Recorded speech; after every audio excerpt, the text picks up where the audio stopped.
Lead it in there. There we go. Beyond the Breaker, episode 2. Yeah, welcome back, everyone. I'm Andrew. Ben here. And we have a phenomenal episode again. We're going to say that for every single episode. Probably. A couple individuals from Baer, and can't wait for you guys to hear this. Yeah, Charlie Pelzer and Wade Sullivan give us lots of details, a little bit of humor here and there, because it wouldn't be fun if there wasn't a little humor there. But really, I think they give a great understanding about the way that Baer is working and some of the really cool stuff they're doing over there. Yep. Before we get into that, Ben's got a few company updates. So Ben, tell me something good. Yeah. In no specific order, just wanted to share a couple of neat things happening around the company.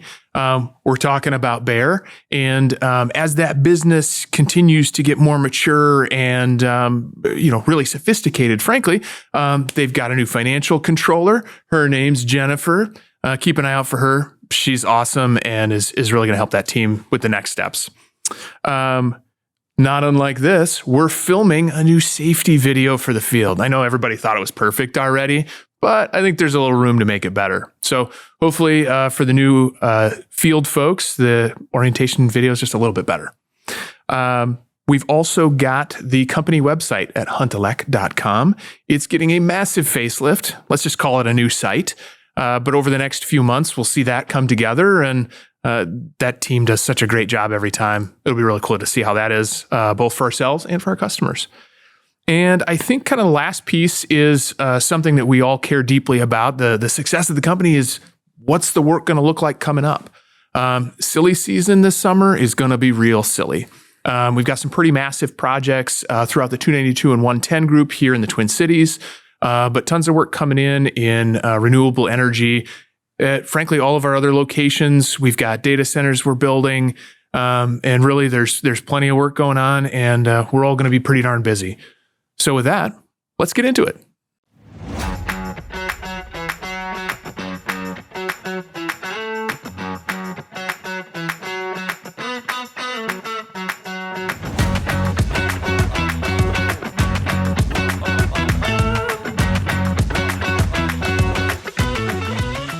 Well, Andrew, why don't you kick us off? Where do you want to go first? I want to first welcome our guests to the Beyond the Breaker podcast.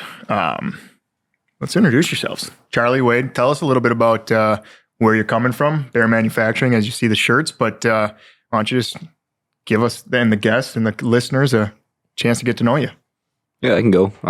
So I'm Wade Sullivan, production manager over at Baer Manufacturing. I started about a year and a half ago as an assistant production manager. I was working underneath Ryan and Ez, now a project manager under Charlie's team. But eventually, learned about the business, worked my way into a production manager role now, and overseeing all of the underground duct bank work that we have coming through the shop. So previously, before Baer, I was with Cintas. It's a uniform facility service company. I was with them for just about a year in a management trainee program. Good company to work for? Yeah. All right. Yeah. Cool. Yeah. I don't know anything about it. That was reluctant. Yeah. What's that? That was a little reluctant. Yeah. I mean, it's, it was a dirty laundry business. And it was not what you wanted to do maybe an long industry I'm not super passionate about. So, cool. When this opportunity came about to join a more of an industry that I'm interested in and can find love in. Yeah. I think it was just an easy decision. So. Before moving on, you said production manager. And I know in the industry, we talk about project managers and estimators and designers and all kind of stuff like that. But production manager is a little bit unique. Can you share just a blurb on what a production manager does at Baer and why the heck do you want to do that? Yeah. So a production manager at Baer is overseeing the shop floor and the orders and the jobs that are running through our shop. So on our floor, we have roughly 11 different work cells, and the different number of production managers oversee the different work cells. But when an order is dumped in, it's everything from managing the material, the fabrication, the assembly, all the way through the build, making sure that quality is on point, working with the different departments that we have, and ultimately building it to the print and getting it out to the job site on the date that they need it. So very specifically, you have to wear boots and you know what they look like, but you still got soft hands. Correct. Yeah, we still All got right. those keyboard fingers. Yeah, no, you can't touch the tools. No, you're just managing the work that's going through and making sure it's done right. Yeah, cool. Thank you. Charlie. Oh man. Mr. Pelzer. Yeah, I'm Charlie Pelzer. So started at Hunt as an estimator. Worked in estimating in the national group under Kathy Grieger for a couple years. That time it was a really small team, and we did a lot of estimates, learned a lot about the industry. What kind of year was that? I started in 2017, August of 2017. Sure. Yeah, we primarily did a lot of paint shops, car plants, automotive plants, some data center work at the time. Not as much as we're doing now. Then from there went to a designer role. When I got placed in that role, I kind of got sent to the back of the building here in Bloomington, which was Conference Room K at the time. And I was the designer for all the prefab stuff. Anything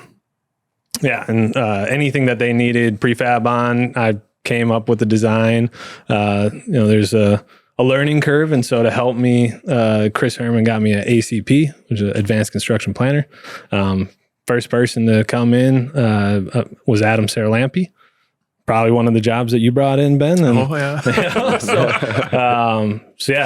Adam helped me understand the electrical side, and and so I would put drawings together and get buy-in from the field via Adam, and then kind of grew into that role more. When Baer moved out to Hudson, I moved out to Hudson for a few months and got called back, got moved up to a team manager in the VDC group, then a division manager, and then got sent out to Baer last March. So now my role is business development manager. So doing the BD stuff, but also managing a team of project managers and estimators. So getting the work in the building, and then getting the budgets and all the work set up so that production goes well.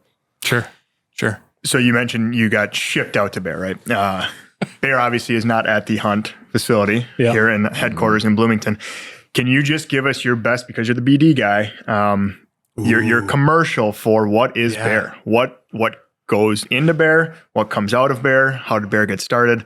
Everything Baer, we want to know about it. This is the pitch, and your future raises and bonuses will be based on this. This is the 60-second elevator speech. Yeah. More than that, though, at least like 5 minutes. We got an hour to break down here. To me, Baer is a solutions expert. We're here to help you on your job in whatever form or facet we can. So some jobs need help with schedule. We're here to help with that. Some projects need help bending conduit. We can help you with that. You got a labor shortage. We can offset the labor and put it in the shop. You have a unique idea, product that you've never seen built in the field, and you want to see somebody build it, bring it to Baer. So we do a lot of the custom stuff, a lot of custom fabrication, internal for Hunt Electric, and then external for third parties, straight to general contractors, to end users, to distributors.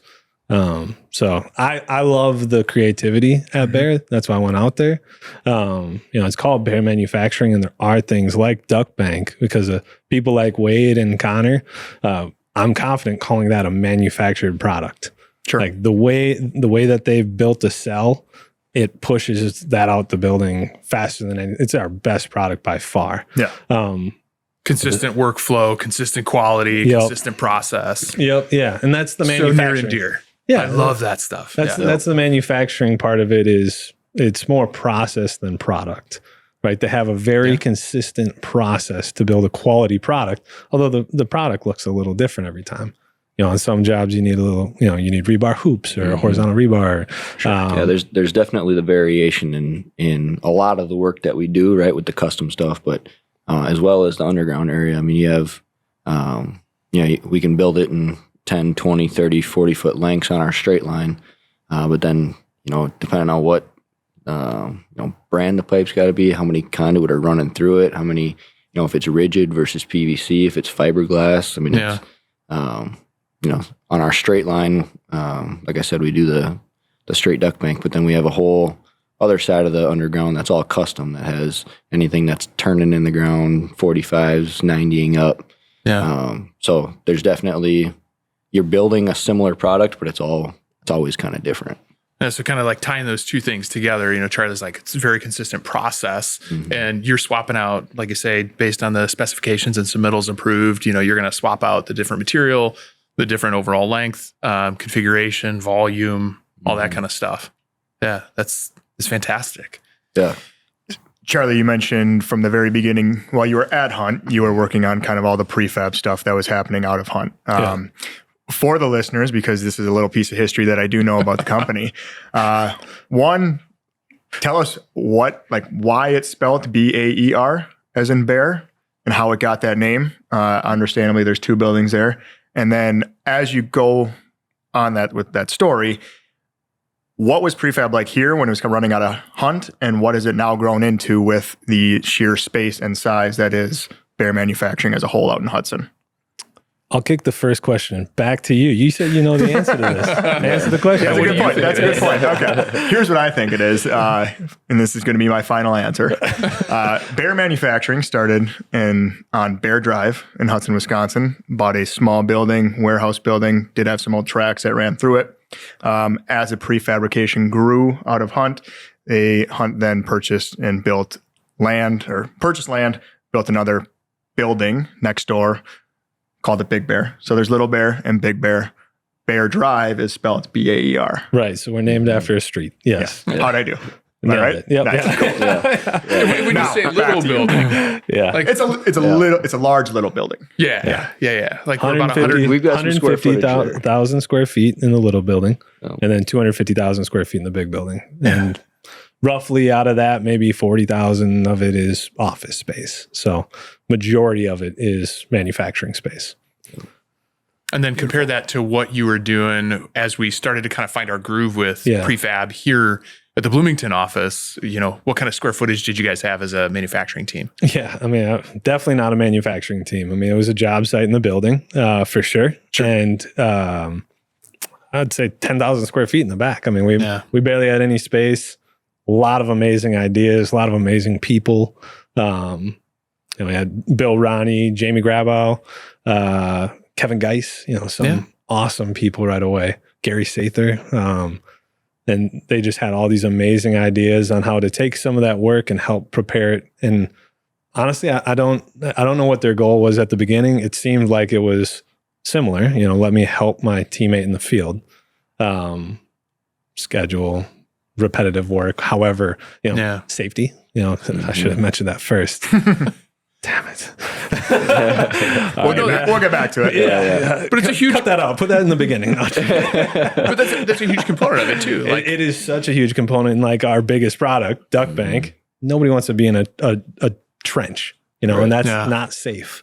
So being able to offset that, make it a safer thing, getting people in the trenches less or for shorter periods of time, that's really important. That was one of the big things that we started building right away was duct bank.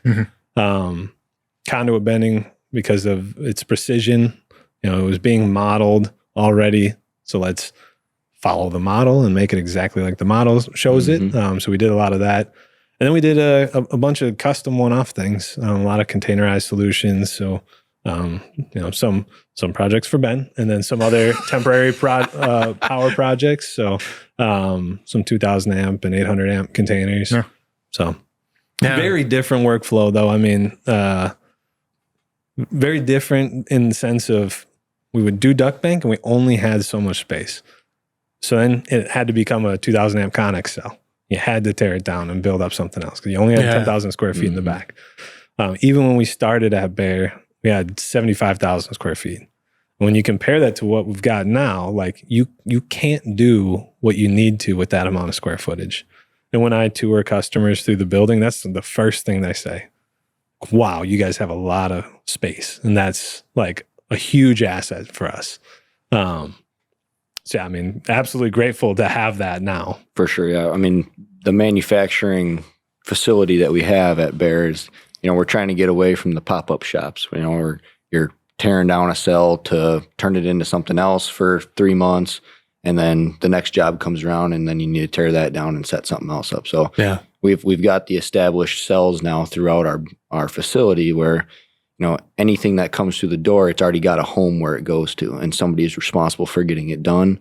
And we don't have to have that transition time or downtime of setting up because we're already ready for it. Take that like to the next step or two though, and like what's next with it? We have, understood product. We know our process to make it, to design it, to sell it, what it costs, how to do it safely. And we've got these great tooled up areas to do the existing products that we know. But what kind of expansion opportunities do you have? Are you outgrowing the facility? Are you bursting at the seams? Or is there still ways that you can carve out and be more efficient? And what might you want to do next? It's a lot. It's a loaded question, because there's so That's much why we're opportunity. So much opportunity out there. Sure.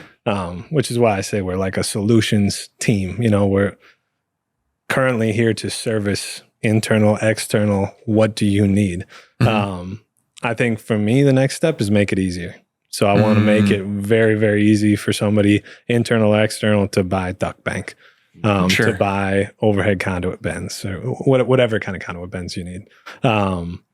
Are you envisioning something where if I'm an internal project manager, I can go click and select things on an internal portal? Yeah. Or maybe as an external client, I can tell you what kind of panel stand or transformers I need mounted on it for my PDUs, and you can just kind of configure it right there? Yeah, I mean, no free ads, but Remarkable, we use Remarkable internally, and so do a lot of external people. So I would like to, in the next year, create a Baer button to allow people to go in there and select the parameters that you need for duct bank, because it is pretty parameter driven. How tall, how wide, what's your conduit spacing, concrete coverage. Like, you can select all of those things and build a product. And then how many of that product do you need? So even our biggest item, we could make it a kind of a modular construction on the Baer button. Or you need a bunch of stub 90s. Or conduit nipples. I just need a bunch of threaded nipples. Not everything has to be super complex, but you're going to still make it consistently. You're going to deliver by the promised date, and it's all dialed in. I think you talked about it. It's process, but it's consistency and safety, right? In Minnesota, where we do a lot of our work and where Hunt does a lot of their work, it's cold in the winter. If there's things that can be done there on site, not only does the process from Baer work, but then it transfers to the process on the actual job site, and basically the efficiency that's coming out there. I did want to talk about, though, we Charlie and Wade are not the only two that work at Hunt. Almost 400,000 square feet of space. Wade, somebody shows up to Big Bear. What do they see on the production floor? Who are the people that are putting this product out and kind of nailing this process, and the solution experts to what we see? Yeah, absolutely. I mean, there's, myself, other PMs are always walking the floor, making sure that we have what we need when we need it, and we're hitting our due dates, and we're on schedule for what we're supposed to be producing that day. But we also have foremen that are on the floor helping coordinate and run some work in the different areas. So we have foremen overseeing the different work cells, as well as... What are some of the different work cells? I mean, we all get to hang out with them from time to time, but nobody else does. Yeah, right. So kind of top to bottom, thinking about how we go through them. We have custom fabrication. It's anything that is welded. It's a welded product, so fabrication that's really custom. It's not a mass production thing. It's maybe a one-off jig, or a trailer, or something that's structural, panel stand. So we got custom fabrication. We've got the underground cell. We have a solar cell, so string wire, kitting for solar. Then we have panel stands, skid assembly. It's like UPS data center, battery cabinet skids. So this last year we did a little over 250 UPS skids. For a data center in North Dakota. And describe a little bit like the volume, size, mass, complexity of that a little bit. Like as a non-electrician, I'm just a silly carpenter because I couldn't pass the math tests. But what do those skids look like? They're about 4 feet wide, 33 feet long, and 12 feet tall. They're some massive units. A lot of the electrical components, panel stands and skids, all have a welded frame. and then electrical gear mounted onto it. So a lot of the work that does come through Baer from an electrical standpoint, if it's not in wall or lighting or overhead, has a welded structure that has electrical installed on it. Sure. So moving forward from skid assembly, we have a lighting cell where they do all the lighting fixtures for all the various jobs internally and third party. And then we have overhead cell. So all, like Charlie was talking about earlier, the overhead runs, straight runs, bends, kitting, hangers, all the above for overhead conduit runs. And then a custom electric. So that's, again, like the one-off day-to-day small things that come through the pipeline that just need a little bit of attention. If it's one conduit bend, if it's an in-wall rough in, it's just the small day-to-day electrical stuff that matters a lot on a schedule attainment side for sites if they can get it into us. But it's not one of those things that's like a mass production. Sure. It can kind of get categorized in just custom electric. Yeah, right on. When you're building some of those widgets in the different cells, and you talk about the skids or the electrical components that get mounted to it, so like in-house, we're bending stuff, we're cutting things, we're welding things. But last I checked, we aren't pipe fitters. We don't do gas piping. We don't do our own painting and things like that. What are some of the relationships that we've had to form to make sure that like the product that we're sending out, not only works for other trade partners on site, but maybe some of the relationships we've built to deliver good product coming out of Baer, in that finished state?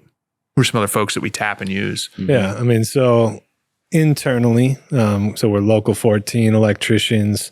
In Local 14, they have written some adjustments to the agreement so that we can have a fabrication labor category and then an assembler labor category. So the assemblers are, entry level. They're learning the trade a little bit. They're maybe prepping material, assembling different forms of fashion. It is a way to get into the apprenticeship. It's also a way to get in and learn if I want to be a fabricator, if I want to learn welding and doing the steel assembly. So those two we can do in shop. So electrical and then fabrication. Externally, we're using partners just like we're using on a job site. So if it needs something where there's mechanical involved, we'll go and get subcontractors to come into the building and help us out. Same thing with framing, painting, finishing, stuff like that. We just go and we get a subcontractor to come into the building and help us assemble it. Yep. Yeah. In like Hunt, Baer works with national jobs. What is the relationship been like, and how does Baer approach relationships with other electrical contractors and their prefab components on, let's say, these larger projects that are out of state?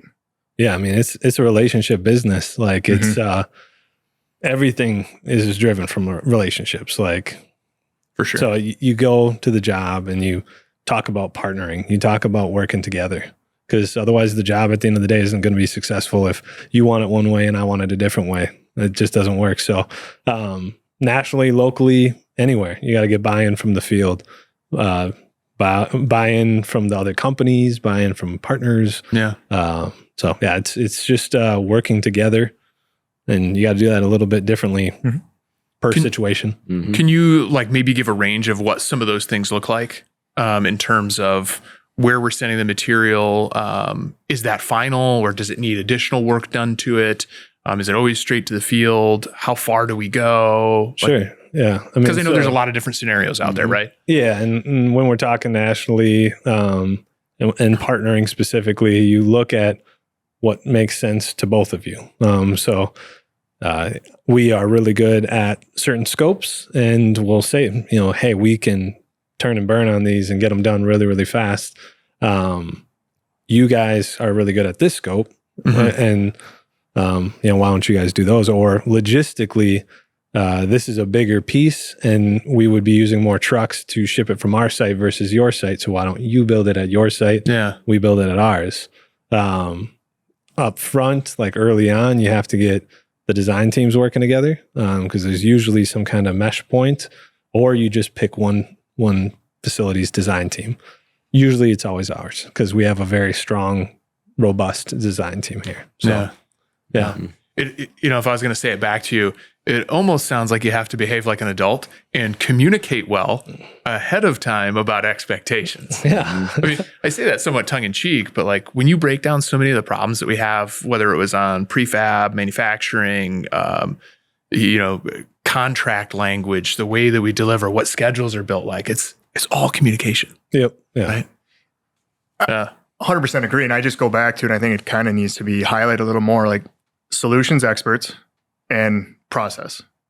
When you go to a GC or a potential customer, they want to know they have a problem. It's going to be this massive job or this job that I'm a little worried I'm going to have the manpower for, or getting gear on time, or whatever it is. And solutions experts, that is yours to take on and say, here's how Baer Manufacturing, along with our partner or just us and ourselves, are going to handle this. Right. And it's communicating not only with each other, not only internally to who's going to do the job, but who's the end user, and saying, this is how we're going to solve your problem. Right.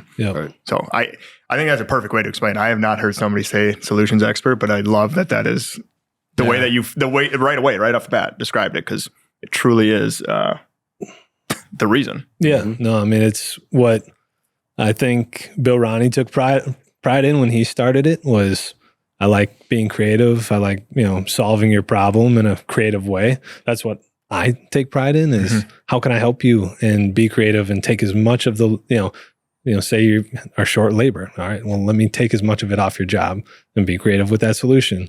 So I take a lot of pride in being a solutions person, not just a duct bank maker. Yeah. Right. Yeah. So I love that segue. So let's talk a little bit about duct bank. And like on one hand, it's pipes and it's lengths, and sometimes there's bends, and like it doesn't at first glance sound ultimately really creative or engaging. But like you guys have made that product evolve over time. And I know that I was just out at the facility about a week and a half ago, 2 weeks ago, and you guys were making some significant changes to the way that you're fabricating and your workflow. As you think about that, Wade, how are you as a production manager and the foreman and the men and women on the floor, how are you guys bringing creativity, continuous improvement, solution building? How are you guys bringing that into just duct bank? Yeah. There's hundreds and hundreds of ideas that get thrown out there about, the process and how are we going to start to Some do of them are things probably good ones too, huh? Oh, yeah. Connor Johnson, shout out. This guy's a wizard on, figuring out how to, you give him an idea and he'll run with it and be like, he's our fabrication Here's manager. a solution. So he gets his brain turning and he comes up with the different widgets or the different jigs that, ultimately make our employees, our workers, lives and job easier, right, and more efficient. So, the way we're doing it, I guess a holistic.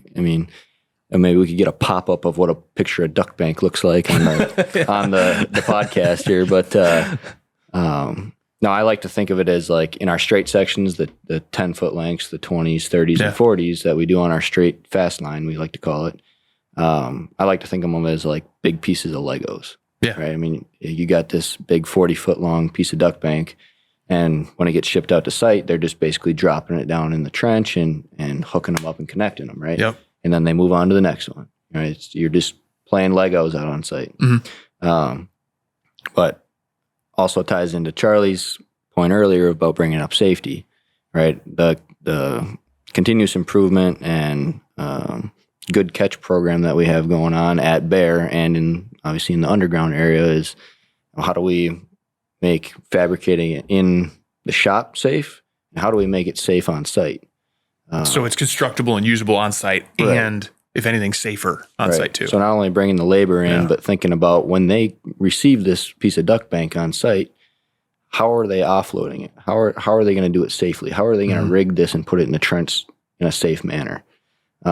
So the continuous improvement doesn't only stem from our processes in-house, but that communication and those ideas and everything relay to the field just so we're all getting better. How do you get that feedback from the field? You're shipping it out. You probably don't go to every job site that duct bank gets installed in. So like, how are you collecting that feedback and making sure that like you're taking some of those lessons learned and applying them, but learning deeply about them? Yeah. We like Charlie said earlier, we have the ACP group here, the Advanced Construction Planning Group. Work really closely with them on the product that gets, submitted in, fabricated, assembled, and then shipped out. So, we get some feedback from them, working with the site on, what went well, what didn't go well, what do we need to change in the future, make little tweaks here and there in order to make life easier on site. Yeah. And a lot of the ideas are, they come back and you say that's a no-brainer. Right? Yeah, that's so easy. That's now so that easy. Now that you said, tell me how to do it. Now that you say how it would benefit you and right, how it'll ultimately end up benefiting everybody is that it's a simple tweak in the shop in order to do that. Yeah. But yeah, so the continuous improvement and good catch program that we have that I want to kind of touch on for our safety team and operations team is we developed these cards, a little slip that you can fill out as next time you got to bring one because nobody else can see it right now. We're going to need that popped up. We'll have to get a pop-up. Yeah, we'll have to get a pop-up on that. But it's a program that we established out at Baer from a continuous improvement and safety standpoint of keeping safety at the forefront of our efforts. For taking care of safety, we're taking care of our people that come to work and get the job done every day. And then we're ultimately, if everybody's safe, we're getting the work done and we're getting it out to site on time. Yeah. But it's a program that you can fill out a slip. Anybody in the entire building can fill out a slip with an idea, submit it in, and it'll get reviewed and most of the time ultimately implemented into our process because it's a good idea. It's something that myself as a production manager, I'm not on the floor every day. I don't do the daily tasks in order to make a piece of duct bank. Right. So getting the operator's input on what they're doing and how it would benefit them. How do you make that easy for them to contribute those ideas? You talk about a card, but maybe describe a little bit about how that process works. Yeah. So there's a board in each cell that an operator can go up to and grab a slip, a card, right? It's got the different boxes on it that walks them through on how to fill it out, and it's got their name, their idea, the change that the current state of what they are doing, and then their idea for improving it. Sure. And then if it takes any maintenance or maybe buying of some material or of something that will ultimately benefit their job, make it a little bit of a improved process. Then it's reviewed by upper management and they give the yay or nay if it's going to do, or if it's maybe something that takes a little bit more effort to implement, it gets put on the back burner and communicated to the person that this is a great idea, but we need to take a step back and think about how we're going to do this. If it takes a lot of financials, then it's something that we need to evaluate. If it's something that gets approval from higher up, then it's just a way to get buy-in from everybody within Baer on what we're doing, the culture we're trying to build, the safety that we have. And we're over 320 days without an injury in our facility. So that's awesome. And this program, getting everybody's buy-in, is a huge reason of why we're able to be at that number. That's great. I think something like that goes back to a little bit what Charlie mentioned too, is when you have individuals who join Local Union 14 or want to become a journey worker electrician, and there's a great starting place for them is at Baer Manufacturing to understand the product. Well, you also, through Good Catch, give them the opportunity to maybe realize, maybe I have a little more than working on the floor. Like maybe I'm going to be in design. Maybe I'm going to go to ACP. I think that's of the opportunities that can come out of Baer. I think for the individual worker as a whole, there's a ton of opportunity there as well. Whether you work on the floor, you go to the field, you come into the office. I think there's so many things that can be created based off of what you guys do out there. So that's a great program. I think hopefully a ton of great things come out of that, and you guys can show this was started on a back of a napkin. Yeah. Right. Yeah, So right. Yeah. So I know that I'm just going to piggyback on that a little bit. When we talk about those continuous improvement things and the ideas and how they're kind of organic and coming from the floor and, the people actually touching and doing the work, the opportunities it presents, the ideation that goes on there. I know that very intentionally, Baer's done a lot of sort of focus on lean thinking, and specifically as it relates to manufacturing. But you guys are employing a whole lot of tools that some of us are seeing on job sites all over the country, especially here locally. We got a lot of good GC partners who are pushing lean planning, lean visualization, and stuff like that. But maybe between the two of you, spend just a little bit of time talking about what are some of the tools that you guys are using at Baer that, kind of apply to lean thinking, lean manufacturing, and maybe might parallel some of the things that we're seeing on job sites. And things, frankly, we get asked about all the time in our in the request for quote or request for proposal. Hey, what are you guys doing that's lean? How can you demonstrate a lean mindset? Mm-hmm. Yeah, let it rip. Well, kind of, I guess, set the stage for maybe what I will say is, I like the saying that our vice president of manufacturing, Seth Lubica. Let's go with Lubica then. Yeah.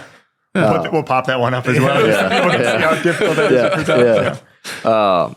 So he stresses and has always preached to me and others at Baer that you can get so caught up in just working in the business, doing your daily tasks day in and day out, just doing what you got to do to get by. Once we can flip that switch and start to think about working on the business, spend some time working on the business. How are we going to improve? How are we going to start to turn the needle in our favor? Then you can really start to separate yourself from others and really start to make some leaps and bounds in improvement. Yeah. So some things that we do out at Baer, not only this continuous improvement and good catch program that we do, but we do a daily Gemba walk, it's called. So we get all the leadership together in the morning, and we touch every single cell throughout Baer. And at these different boards and on the walk, we talk about what's going well in safety, quality, and delivery, the big three. So safety in the area, quality in the area, delivery in the area. Was safety good yesterday? Did we have any snafus? Did we have any injuries, good catches, near misses? Yep. If we did, what are we doing about it? Right, we need some actionable items if there was, so we can not let something like this happen in the future. Sure. Quality, did we have a defect in a product? Did we, receive material from maybe a vendor that was incorrect? Yeah. Happens. Any little thing on quality for our product that we can start to nail down on. So if you start to see it as a repeatable thing that you know where to focus your time. And delivery is, are we meeting our schedule attainment for our customer? Are we meeting the on-site dates that are given? So it really starts to drive in, positive collaborative communication between all departments. When you have business development, you've got production management, and you have logistics and purchasing and material managers. You get everybody involved. They can start to drive some really good problem solving skills between everybody and make sure everybody's on the same page every single day. That's like where the magic happens, right? Like getting all those brains together with different perspectives, different ideas, and just kind of seeing it. Yeah. Super trick question. Would you be willing to have others outside Baer, and primarily I'm thinking about other, Hunt brand of companies, would you take others on those tours? Would you show people that thing? Absolutely. If I could make it over to Hudson, I could walk through that process with you, or Andrew could, or absolutely 8 a.m. every morning. Yeah. No, I mean, is there coffee? We can make coffee. You can make coffee happen, I believe. But no, it's it's a great tool. It's a great thing that we do. Like I said, it just keeps everybody on the same page, knowing what's going on in the shop. If somebody's out, it gives the ability for somebody to step in. It's just one of those small things that goes a long way. Yeah, right on. We've talked a lot of business today. Which has been phenomenal, and we appreciate it. And there will be multiple Baer episodes, I think, because with what you guys have going on and opportunities that present itself. But part of and we'll have to get Seth here so that he can to hear. You might not be invited back. But No, that's fine. after that comment. Thank you. we'll get Seth here so he can pronounce his last name for everybody. Part of the podcast idea here and why we wanted to get this out is also so everyone can get to know who they work with. And just the general personalities. And I think obviously through an interview you can, but just if you can very briefly tell us a little bit about yourselves outside of work and maybe a little bit of what your passion is with now working for Baer. I know you guys mentioned what you like about it, but what pushes you every day to build on the business? So Charlie, and if you guys don't volunteer something good, I'm going to ask some spicy questions. So. You go ahead. I mean, talking too much. Right now, personally, who I am. I mean, I'm former athlete, not currently athletic anymore. Very much former athlete. You used to be an athlete, and just obsessed with my twins at home. That's two baby girls. They're 9 months old. Blake and Kenny. They're awesome. So.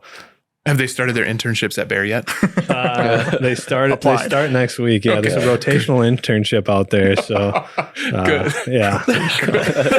There's no free rides at the Pelzer household. No. I mean, that's really personal life. That's what's going on, and there's something in the water or in the air at Hunt because there's a lot of twin dads here, or twins in general. There's there's a lot of twins in this building too. So.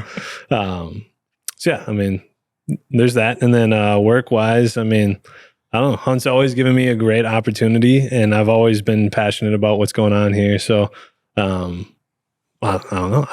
I really like what I do. I like the bringing solutions and helping out teammates and stuff like that. So, I don't have something specific. It's just going back to your athlete days. It's being in the mix with teammates, right? Absolutely. Right? Yeah. You have it's boots on the ground. How are we going to figure this thing out? And at the end of the day, everybody's goal here is to win. Right. We're looking to win. Yep. Team wins. Yep. Yeah. So, Wade? Yeah. Goes to the gym. Sometimes. Not as much as I should. Walks in the door. I walk in the door and, sometimes I turn around. Yeah. Sometimes I keep going. Yeah. No, outside of work, I like to go camping every once in a while. That's my thing in the summers. Spring and summer, we go up the North Shore, and my wife and I. When I say we go up the North Shore with another couple or so, and find a nice camping spot and any favorites. Pop the tent and park the truck and So there's. We like to go all the way up towards the Grand Marais area. Yeah. So, go up through Luton, get up into the Grand Marais, and, there's multiple spots around there where you can just, pull off. And was there a memorable trip? There was a memorable one. This feels a little bit like a loaded question, but please answer. Yeah. Well, this must have been just about 2 years ago now. Went up to a spot that we both grown to really love, right along the North Shore. You can pull off, park your truck. You got a tent right on the rocks there with the water. And we were up there with another couple, and it was the weekend that I proposed to her. Oh, that's it. Loaded question. Yeah, that's insider info. Fantastic. Yeah, so I was just about 2 years ago now. I proposed on the North Shore, and did y'all get married up there too, or anything? We did not. No. So we both went to school at UMD in Duluth. Okay.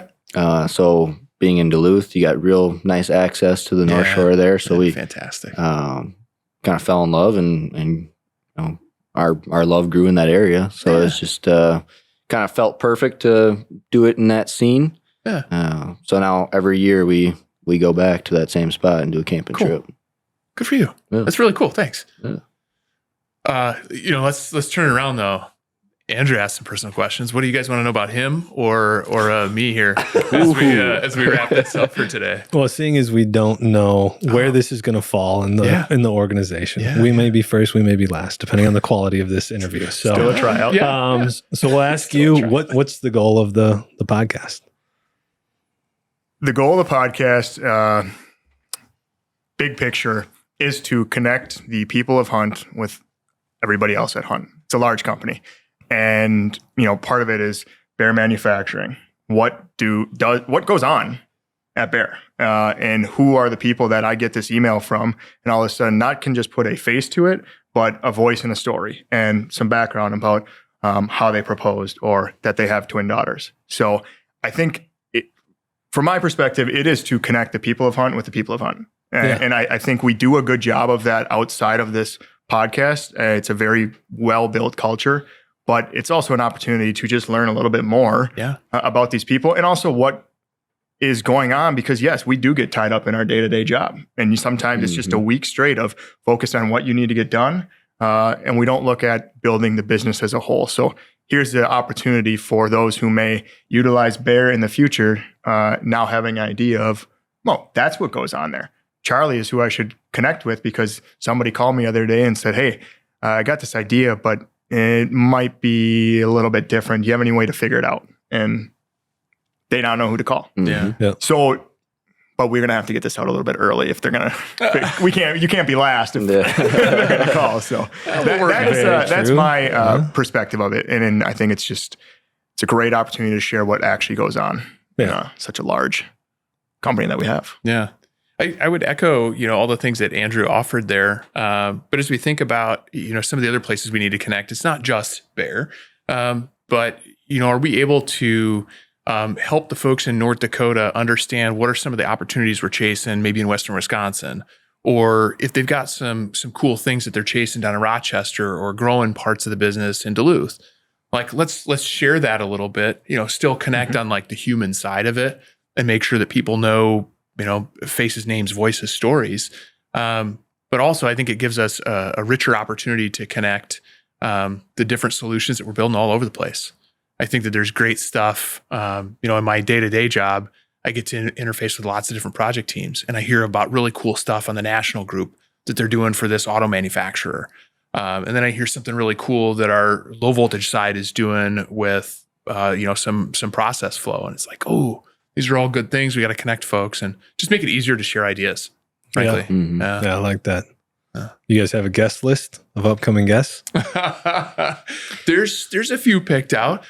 Who do you want to know about? No. Who do you want to have asking on? the question. Who do you want to hear from? Who do you want to sit in those seats? So I think personally, Wise Man very recently just told me we are nothing without the people around us, the people that are doing the work, right? So I think it would be very interesting to go grab our foreman, our general foreman, journeyman, at Baer, maybe grab some of the shop floor there.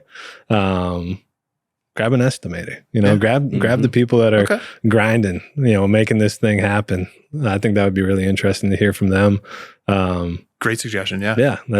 Because I'd assume the guest list is going to be, there's going to be a John Axelson, a Keith Covard, a Seth L. But L. Don't even attempt it. Sure. I wouldn't dare. But I think it would be really interesting to hear their stories too, and who they are, and what they're going through, and what their day to day looks like. Because for somebody like me, that means I'll know better how to support them. Because you weren't ever a field electrician. Never Let's a field hear electrician. That perspective. Right, Let's hear that story. Yeah. Love it. Everybody in the office is here to support the field, right? If they're not putting work in place, nothing matters. None of our jobs matter at all, right? Mm-hmm. So, I think that would be really interesting to hear them. Yeah. Cool. Right on.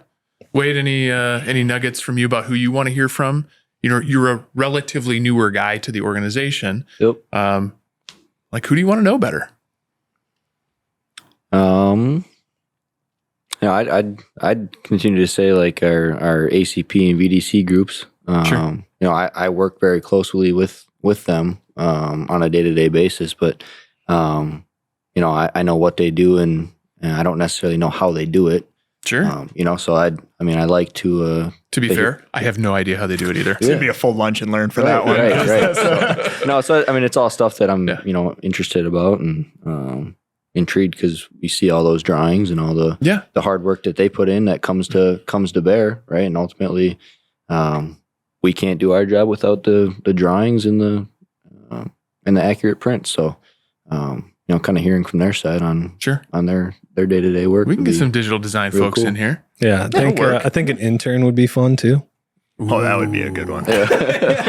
Might be a shorter episode, but I think it would be Tell them really. it's part of their final grade. The title is the intern. I think it would be interesting. There's some smart interns too we got here, so it's all levels. And they are. Yeah. They're realistically, they are in it. They're in deep with it. They're learning it. Yeah. So people always talk about, especially people from the field, when they take their journeyman worker test, right, to get their license, it's immediately after, as quick as I can, I take my master's test because I will never know the code book as well as I know it after 5 years at the JATC. Yeah. Interns are done when he might be like that too. Yeah, I'm sure. I'm sure. Well, before we wrap up, because you are a former athlete, Wade was also a former athlete and football player. We'd like to, as a part of, maybe a tradition, maybe just something fun to do, an NFL little trade here. So we asked Baer to bring one of their jerseys over. So we're going to do a jersey swap. There you go. Of Hunt and Baer Manufacturing. So very nice game. Great game. Yep. Appreciate that. Yeah. Any closing remarks from you, Ben? Thank you guys for being here and being vulnerable. I know it's a little bit odd to do this sort of thing, but just appreciate you guys being good guinea pigs and good sports about it. It's been cool learning how to do this with you, and thank you guys and everybody else on the podcast team for putting this together. I think it'll be great. Yeah, thanks for having us. Thank you. Appreciate it. This was enjoyable. I was a little nervous, but this was enjoyable. Yeah, thanks for doing it anyway. Appreciate it, Charlie. You know the nerves set in a little bit when you're driving over here. You're like, oh man, this is real. Yeah, I shouldn't have ate that sandwich before I came. No, I'm kidding. All right. We hope you enjoyed episode 2 of the Beyond the Breaker podcast. Wade Sullivan, Charlie Pelzer, thank you guys for joining us. Ben, quick comments on it? Yeah, thank you guys for being vulnerable. I know it's a little bit strange and a little uncomfortable at first, but I learned a ton, and thanks for sharing. If you listen to this on Spotify, you can also listen on Apple Podcasts, watch on YouTube, plenty of ways to do it. Comment, like it. We'd love for your feedback on this. We're in the infancy stages, so let's keep this ball rolling. Ben, final comments? Hit us up at beyondthebreaker@huntelect.com if that's the way you want to do it. But like Andrew said, drop in those comments, like, subscribe, ring the bell. We'll see you next time. Thanks. Did you get your time card in?